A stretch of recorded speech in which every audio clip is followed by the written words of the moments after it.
Welcome to my YouTube channel Math Solutions. My name is Baprit Kaur.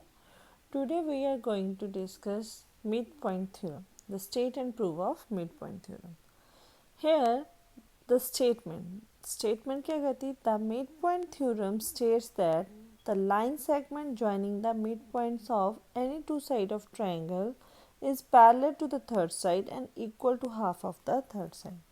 Mid point theorem क्या कहती है कि किसी भी ट्रायंगल में, जैसे ये ट्रायंगल ए बी सी, इसमें अगर कोई भी दो साइड्स पे जो मिड पॉइंट्स होते हैं, मिड पॉइंट मतलब जो इस लाइन को हाफ में डिवाइड करते हैं, ए बी को, ए डी और डी बी को इक्वल पार्ट्स में डिवाइड कर रहे हैं, ठीक है. So line segment joining the mid points of any two sides of triangle. अभी ये जो लाइन ज्वाइन कर रही है इन दोनों मिड पॉइंट्स को, डी ई, ठीक है, ये क्या है, हमने प्रूव करना है कि डी ई जो है, ठीक है, पैरेलल टू बी सी है, ठीक है, and equal to half of the third sides और equal to half of the third side.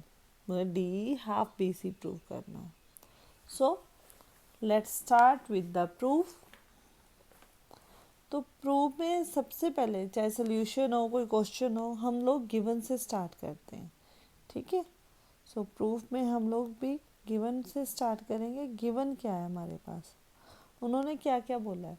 एक तो यही दिया हुआ है D and E are mid point of A B and A C respectively, ठीक है. So in triangle A B C, D E,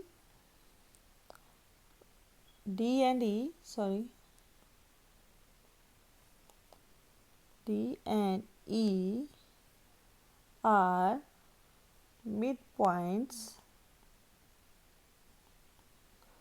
of AB and AC respectively. Respectively का मतलब कि फर्स्ट वाला जो D है वो AB का, जो E है वो AC का, ठीक है, रिस्पेक्टिवली. अभी हम लोगों ने प्रूव क्या करना है, टू प्रूव के लिए क्या क्या करना है हम लोगों ने. एक तो हम लोगों ने प्रूव करना है कि DE पैरेलल टू BC है, ठीक है, एंड दूसरा क्या प्रूव करना है, डी ई क्या है, हाफ ऑफ बी सी है. इसमें हम लोगों ने क्या किया, हमारे पास एक्चुअली ये वाला ट्रायंगल था, ठीक है, हमारे पास सिर्फ ट्रायंगल था जो क्या था, ए बी सी. अभी मैंने यहाँ पे ये कंस्ट्रक्शन की हुई है, ठीक है.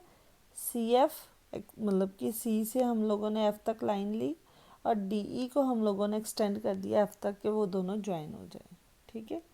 सो मैंने कंस्ट्रक्शन क्या की, यहाँ पे कंस्ट्रक्शन की है थ्रू सी, सी से या from C, through C draw line, एक लाइन ड्रॉ की. कौन सी की, जो क्या थी, पैरेलल टू ए बी. देखो वो पैरेलल आ रही है ए बी के, ठीक है, and extend D E, D E को एक्सटेंड किया सच दैट, इस तरह से हम लोगों ने एक्सटेंड किया कि it meets this parallel line. जो हम लोगों ने पैरेलल लाइन बनाई है उस पैरेलल लाइन को डी ई इस हिसाब से एक्सटेंड किया कि डी ई क्या करे, लाइन एट एफ, एफ पे जाके उस लाइन को मीट करे. तो ये हमारी गिवन टू प्रूवर कंस्ट्रक्शन में आ गया. अभी हम स्टार्ट करते हैं अपने प्रूफ से. Now in triangle A D E and triangle C E F, मतलब कि ये दो ट्रायंगल है जो हमारे A D E and C E F, ये हमारे दो ट्रायंगल हैं, ठीक है. इनमें क्या है, जैसे मैंने पहले ही बोला था, D and E is a mid point as E is mid point of, E किसका मिड पॉइंट है, ए सी का. So as E is mid point of A C, अगर ई जो है ए सी का मिड पॉइंट है तो क्या है, A is equal to E C होना चाहिए. तो A is equal to E C, ये हमारे पास क्या है, गिवन, ठीक है. And angle D A E is equal to angle F C E. क्यों ये एंगल इक्वल है, क्योंकि ये अल्टरनेट इंटीरियर एंगल है, अल्टरनेट इंटीरियर एंगल्स। अभी कैसे है ये देखो, ए बी, क्योंकि अगर D B parallel to C F है, सो ए B also parallel to C F. ठीक है, अगर ये दोनों लाइंस पैरेलल है तो ए सी क्या है, ट्रांसवर्सल लाइन है, और ये दोनों एंगल्स आपस में क्या है, alternate interior angles. So these are alternate interior angles. So next is angle DEA is equal to angle FEC. Reason is that is vertical opposite angles. So these are vertical opposite angles. कौन से vertical opposite angles हैं, ये वाला और ये वाला, ये दोनों आपस में vertical opposite angles हैं. अभी ध्यान से देखो आया क्या हमारे पास, angle side angle.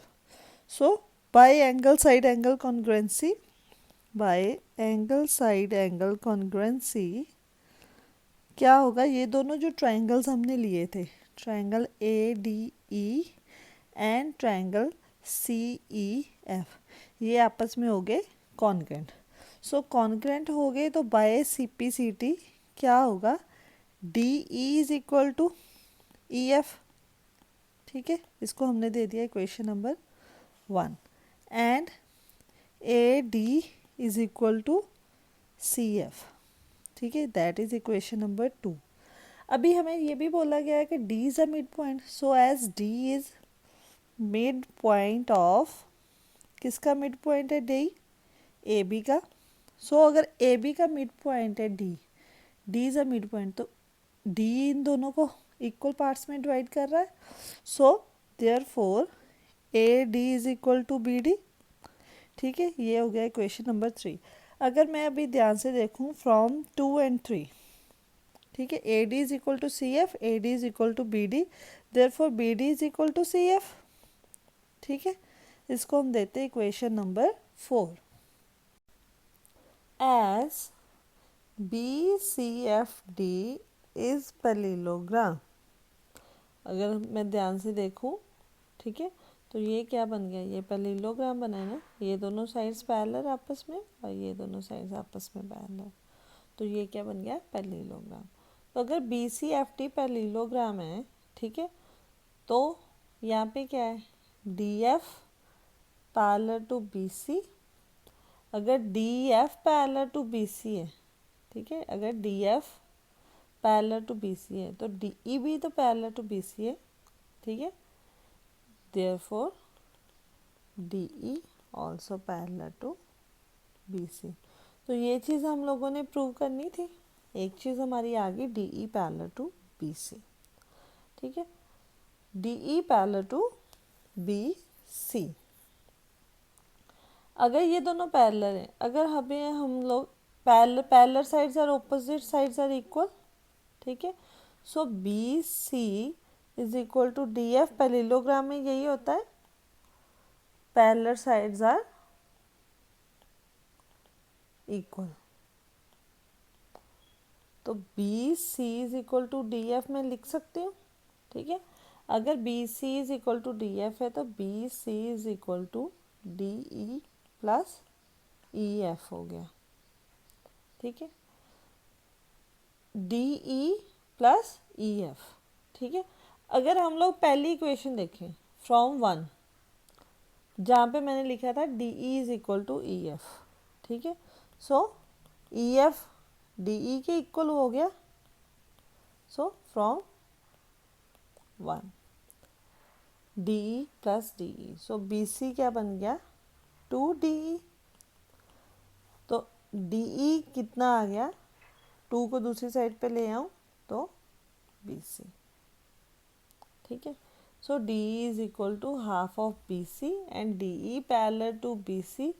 Hence proved. ये आ गई हमारी mid point theorem. I hope you like my videos. If yes, please like, share and subscribe my channel. If you have any problem related to this topic, please comment below. Thank you.